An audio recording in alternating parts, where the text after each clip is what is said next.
بعد الصبغة غسلتي شعرك وطلعت الجذور أفتح من باقي الشعر. هي المشكلة دايما بتصير إذا مثلا شعرك بدرجات الستة وانت تشطرتي وتفكري انه صبغة رح تفتح الشعر المصبوغ، وهذا الشيء مش صحيح.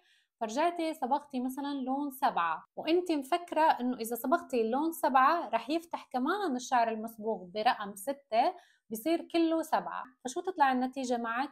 تطلع الجذور درجات السبعة وبيضل الشعر من تحت درجات الستة، لأنه أنت إذا حطيتي صبغة فاتحة فوق الصبغة الغامقة بدها تضل تبين، الفاتحة ما رح تعمل شيء فوق الغامق. وشرحت كم مرة قبل إنه كيف بتعرفي درجة لون شعرك. بكل بساطة بتفوتي على جوجل بتدوري مثلا إنه 7.0 6.0، بتشوفي بتحطي شعرك جنب الصورة بتشوفي هل شعرك نفس اللون، فبتعرفي درجة لون شعرك. إذا أنت بالبيت ما عندك ولا خصل ولا كتالوج فيك تشوفي فيه شيء، فهي أسهل طريقة تعطيكي تقريبا تصور شو هو درجة لون شعرك. نرجع لموضوعنا، عملتي الصبغة ومش الحال وطلعت الجذور أفتح من الأطراف.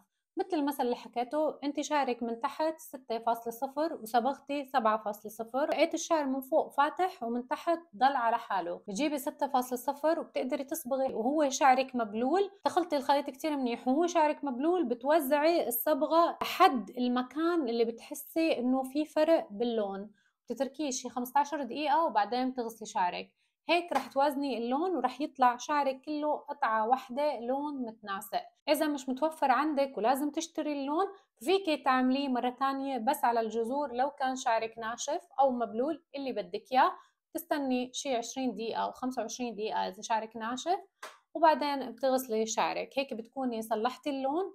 ودايما يا بنات حاولي إذا أنت عاجبك لون شعرك ما بدك تغيري شي، ما بدك تسحبي لون شعرك مصبوغ، إنك تعرفي درجة لون شعرك وبتصبغي الجذور على اساسها، مشان ما تفوتي بهيك غلطات وبتضلي تصرفي فلوس زياده لانك عم تشتري منتجات ما عم تستفادي منها، وكمان عم تتعبي شعرك زياده.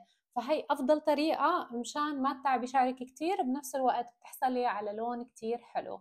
اذا حبيتي الفيديو ما تنسي تدعميه بلايك حلو من ايدك، واذا بتعملي شير مع اصحابك بيكون احلى. بتمنى تكونوا استفدتوا وبشوفكم الفيديو الجاي.